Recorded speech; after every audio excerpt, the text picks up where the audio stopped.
Welcome back to the channel. On today's video, I'm going to be reviewing the Sama Lounge at Kuala Lumpur International Airport. I'm going to review the food, the drink, the seating, and the facilities. If you enjoy the video, please subscribe. Today I was transiting in Kuala Lumpur Airport on my way to Jakarta. My flight reviews for my arrival and departure flight are linked at the end of this video.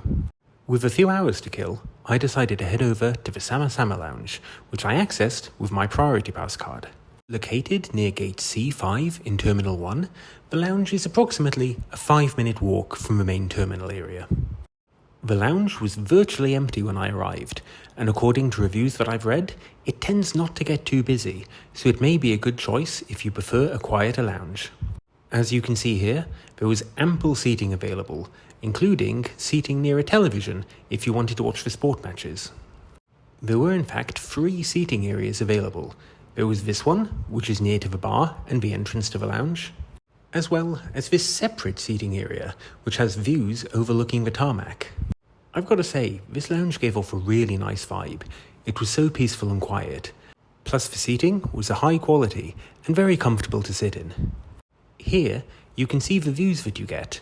Whilst they are limited a little bit by the roof, both above and below, you do get a nice view over onto the tarmac, and you can see several planes going by throughout your stay.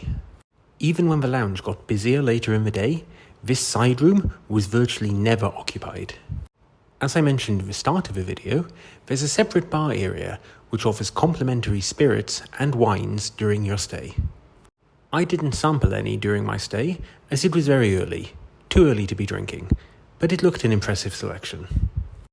If you're not interested in drinking alcohol, a variety of soft drinks, including infused water, juices, and of course, coffee, are available should you wish. I did try the coffee during my stay, and whilst it wasn't the best cup in the world, it certainly got the job done. Also available were a selection of teas and the usual Coca-Cola based products. If you just want a quick snack, various jars with Malaysian snacks were available. There was, however, more substantial food available, including desserts, cheeses, and an impressive make-your-own salad bar. As it was the morning, there was also a wide variety of danishes and breads. I'm not sure if these are available later in the day, but they're certainly there around breakfast time. If you fancy something a little bit more substantial, a number of hot dishes are available for you to choose from. As you can see here from the options, they have a certain theme to them, not too many Western choices. But then again, we are in Malaysia, so what do you expect? I sampled most of the dishes here and was very impressed with the quality. They were tasty and piping hot. It's always a good sign when the lounge food is served hot, and conversely, a very bad sign when it's cold, but that certainly wasn't an issue here. I didn't have huge portions because I was eating on the flight arriving and the flight departing, but the Afghan chicken and rice were tasty, the fruit juice was very fresh, and you can never go too wrong with a Diet Coke, or Coke Zero as they were serving today. I also tried some of the fruits, pastries, and desserts while I was here. One thing that absolutely blew me away about this lounge was the pink and white desserts you can see on the right. I'm not sure exactly what they were called, but they had a sort of peanut-based filling and were in a mochi-style pastry. They were honestly one of the nicest desserts I've had in a long while.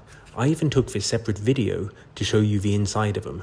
They were so good that I went up to get seconds, which I rarely do for desserts. One thing that impressed me about my stay was that they had showers available. This is always nice to see in Priority Pass lounges, as you typically only see it in more full-service lounges available to business class passengers on the airlines. The shower was a decent size and very clean. I didn't use it, but I have no hesitation in doing so. As you leave the lounge, there's a nice sign thanking you for visiting, or terima kasih, as they say in Malay. Overall, this is a solid lounge. I'm not going to pretend it's the best lounge in the world. However, lounge options in Kuala Lumpur Airport are fairly limited. And yeah, of course, the Malaysia Airlines Lounge is undoubtedly better. However, this was so quiet and so peaceful, and the food and drink was solid. And any airport lounge that has a shower is a win in my book. Those can be a godsend when you really need them. This is not a lounge to come early for, and it's not a lounge that you'd want to spend too many hours in. However, For a short stopover like mine, it was perfect. I would definitely recommend this lounge.